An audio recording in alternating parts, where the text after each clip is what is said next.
Una vera e propria macchina anticontraffazione che passa al setaccio categorie sensibili di prodotti, come abbigliamento, articoli per ufficio, scuola, per la preparazione o conservazione di alimenti e bevande, cosmetici e giocattoli, in grado di rilevare elementi altamente dannosi alla salute come il bromo, il mercurio o il piombo. Un modo per tutelare il consumatore, come ha sottolineato l'assessore regionale Manzato, presentando lo spettrometro a raggi X. Sfrutta i raggi X per eccitare la materia emette una radiazione caratteristica che viene acquisita dallo strumento attraverso processi matematici e restituisce la concentrazione. Lo strumento rispetta la normativa vigente ed il personale che deve utilizzarlo viene opportunamente informato. I valori che otteniamo confrontati con la normativa di legge, nel fattispecie la direttiva rossa della Comunità Europea, ci diranno se l'articolo è salubre o non salubre. Il macchinario sarà sperimentato dalla Camera di Commercio di Venezia, Union Camere e le associazioni dei consumatori. Noi cominceremo a muoverci tra qualche giorno.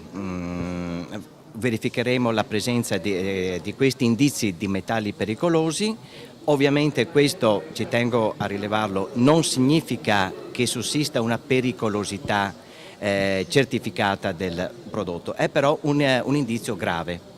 Questo articolo verrà sequestrato e verrà poi sottoposto ad un esame di laboratorio per avere la vera certezza della pericolosità del prodotto. Un sistema che potrà essere utilizzato anche dalle forze dell'ordine, perché nonostante gli sforzi fatti c'è sempre bisogno di interventi efficaci. Io credo che poi le forze dell'ordine stiano facendo un lavoro straordinario in questi anni di sequestro. Il dato però più importante, al di là dell'occupazione piuttosto che del dato economico, è sulla salute dei cittadini. Questo è un passo successivo, concreto, che in qualche modo può tranquillizzare anche rispetto all'operatività della Regione da questo punto di vista. Spero che sia utile per i cittadini. Noi cerchiamo, come abbiamo sempre fatto, le innovazioni più avanzate per poter mettere in condizione i soggetti che controllano questi prodotti di essere posti nel miglior modo possibile per poter contrastare la contraffazione.